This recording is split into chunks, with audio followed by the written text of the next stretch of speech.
Kilometers, most of the small island's 350 people work in either agriculture or fishing. Tsukenjima is also known for its emerald green seas and white sandy beaches, but the islanders say they must constantly deal with garbage and debris that washes up on the island's shores. Much of it comes in winter, and then there's typhoon season. We get a lot of styrofoam and plastic bottles. I think this one came all the way from China. Each year, locals collect nearly 1 ton of waste from the island's beaches. We used to burn it all in open fires, but doing that produced thick black smoke, and the smell was just awful. Since much of the waste is made from plastic and vinyl, burning it out in the open released clouds of dark, pungent smoke, upsetting the locals. In response to the community's complaints, the island introduced this small, high-performance incinerator. The standout feature of this incinerator is that it releases almost no smoke or toxic substances, even when burning plastics. The incinerator was developed by an Okinawa-based startup, Thomas Technical Institute. Company founder Fukutomi Kenji used to work as an engineer at an incineration plant builder. Wanting to help solve the waste problem facing Japan's remote islands, he started his own company. I come from a remote island myself. I figured that if we designed it correctly, we could create a small incinerator that, much like its larger counterparts, wouldn't release much smoke or harmful substances.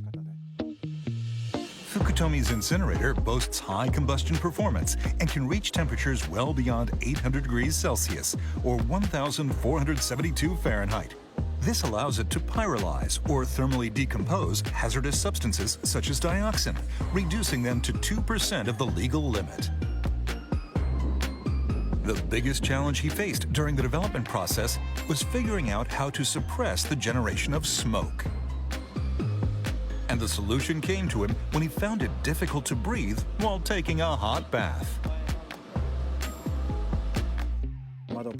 The moment I opened the window to let in some fresh air, I had a flash of inspiration. I realized that the key was in finding a proper balance between the amount of oxygen and water vapor. It hit me just like that. Smoke is made up of particles, gases, and water vapor that remain when a substance isn't completely combusted. In addition to injecting air, Fukutomi came up with a patented method of spraying water vapor into a specific section of the incinerator. This allowed it to reach full combustion, meaning even the smoke could be burned, enabling his company's small incinerators to produce almost no smoke at all. For example, when burning rubber tires, normally a large amount of thick black smoke is produced.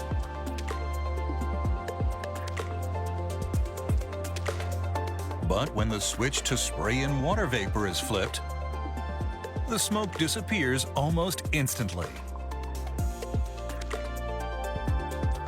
Since the incinerator is extremely small and doesn't produce much smoke or noxious odors, it's ideal for locations with limited available space.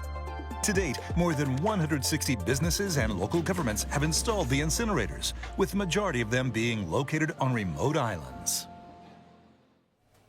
Yeah, so despite its small size, this incinerator can crank up the heat, and it allows it to produce almost no harmful substances like dioxin, well below emission standards. That's really impressive. So, Raja, can you tell us more about this? Yes, in the video, we saw it was primarily used to dispose of plastic products that washed up on shore. But on other islands, it's also used to incinerate regular garbage. Now, the incinerator is designed to be easy to use, especially for elderly people on remote islands where the population is aging. It can mostly be operated with just one switch for ignition, smoke suppression, and extinguishment. And since the furnace is small enough to be transported by truck, It can be used to reach difficult-to-reach locations. For example, it could be placed near a beach or coastline, so the trash collected there could be incinerated on the spot.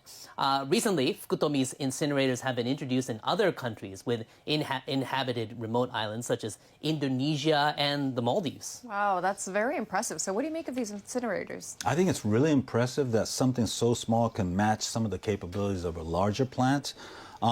Since they're being bought by islands in the Maldives and Indonesia, it must be competitive, and therefore they should focus marketing to other countries as much as possible. And this tech just isn't limited to islands. I think it's perfect for regional small towns that are difficult to reach. Yeah, that's a great point.